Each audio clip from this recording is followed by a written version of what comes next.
কিন্তু এখানেও দেখেন আমার ভাতিজার অবস্থা দেখেন, ও কান্না করতেছে কিন্তু তবুও কিন্তু খাইতেছে। খাওয়ার কিন্তু ওর মিস নাই, যে যত কিছুই হোক ও খাবেই।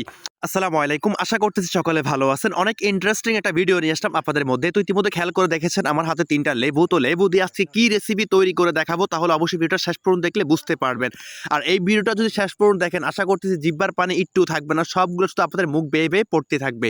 তো ইতিমধ্যে দেখতে পাচ্ছেন বাসার সামনে এখন 3টা লেবু হাতে নিয়ে, সামনে একটা মোড়া নিয়ে চট করে বসে গেলাম পাকার মধ্যে। ভাতিজাকে বললাম বাড়িতে করে পানি নিয়ে আসো, লেবুগুলো সুন্দর করে ধুইতে হবে। তো ভাতিজা বাড়িতে করে পানি নিয়ে আসলে লেবুগুলো সুন্দর করে ধুয়ে মোয়ার উপর প্লাইবোর্ডটা রেখে এখন লেবুগুলো সুন্দর করে কাটা শুরু করতেছি। তো আশা করি অনেকে বুঝতে পারতেছেন, অনেকে বুঝতে পারতেছেন না। বিষয়টা হচ্ছে আমি এখন লেবুগুলো যেভাবে কাটতেছি, আজকে রেসিপিটা হচ্ছে আমরা আজকে লেবুর পিনিক বানিয়ে খাবো। যে লেবুর পিনিক খেলে নাকি মাথা একদমই ঠিক থাকে না, মুখের রঙের বিরঙের চেহারা হয়ে যায়। তো আসলে ভিডিওটা যদি শেষ পর্যন্ত দেখেন তা অনেকটাই বুঝতে পারবেন যে আসলে আমাদের এই ভিডিওটা কি রকম একটা হাস্যকর একটা ভিডিও হতে যাচ্ছে।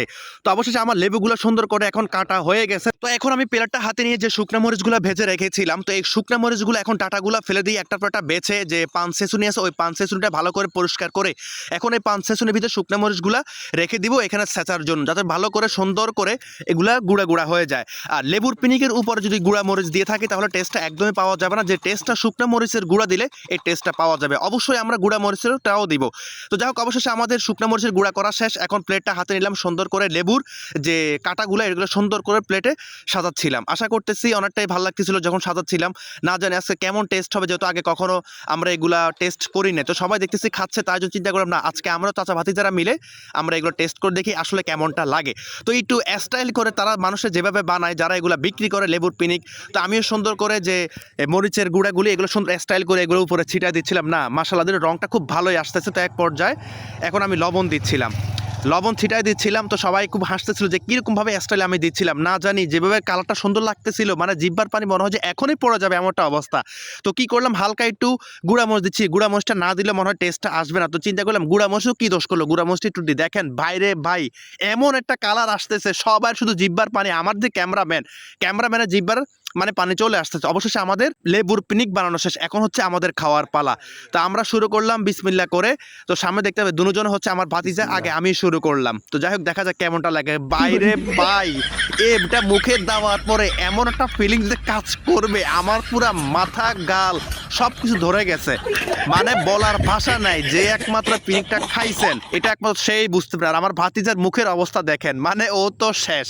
এক পর্যায়ে আমার ভাতিজা আমার বলতেছে, কাকা আন্নারেডি কিতা খাওয়াইলেন, আজ জীবন তো ইচ্ছা খানায় জীবনও খাইনো, কারণ যাতে একবার লেবুর পিনিক এটা মুখে দিছে একমাত্র হেতে জানেন এটা অবস্থাটা কিতা। আর এই যে ছোট ভাতিজা মুখে দিছে, কারণ ও স্যানার একটু চান, কিন্তু ওর হাস্যকর বিষয়টা একটু পরে হবে। দিন শেষে ও একদম কান্না করে দেয়, কিন্তু কান্না করার পরও কিন্তু খাওয়া কিন্তু থামে না। কিন্তু কিছুক্ষণ পর দেখেন কান্না তো একটা লিমিট আছে, ও লিমিট ক্রস করে ফেলে। তো বলতেছে না কাকা সেই হয়েছে, সেই স্বাদ। তো আসলে ভিডিওটা আপনারা যারা অনেকে দেখতেছেন, কিন্তু দেখার পর বুঝতেছি আপনাদের মুখের মধ্যে অনেক কিছু লালা পড়তেছে। তো কিছু করার নাই, তো এদিক দিয়ে খাওয়া তো আর ছাড়তে পারবো না, দেখা যাক কাছে কি হয়। কিন্তু এখানেও দেখেন আমার ভাতিজার অবস্থা দেখেন, ও কান্না করতেছে কিন্তু তবুও কিন্তু খাইতেছে। খাওয়ার কিন্তু ওর মিস নাই, যত কিছুই হোক ও খাবেই, ওর মিস নাই। কিন্তু আমাদের চাইতে ও সবচেয়ে বেশি গেছে, এখান থেকে ও কান্না করতেছে। তো যাই হোক, ভাতির জন্য অবশ্যই ভিডিওটা ভালো লাগলে অবশ্যই লাইক করবেন, অবশ্যই একটা কমেন্ট করবেন, কমেন্ট করে জানাবেন ভিডিওটা আসলে কেমন হয়েছে। এত কষ্ট শুধু আপনাদের জন্য, আপনাদেরকে বিনোদন দেওয়ার জন্য। অবশ্যই নতুন নতুন ভিডিও আবার আপনাদের মধ্যে নিয়ে আসার চেষ্টা করবো। যদি ভিডিওটা ভালো লাগে থাকে অবশ্যই ভিডিও শেয়ার করে দেবেন আর পেজটি ফলো করে দেবেন, যাতে সবার আগে ভিডিও চলে যায় আপনার কাছে। তো সকালে ভালো থাকবেন, আসসালামু আলাইকুম।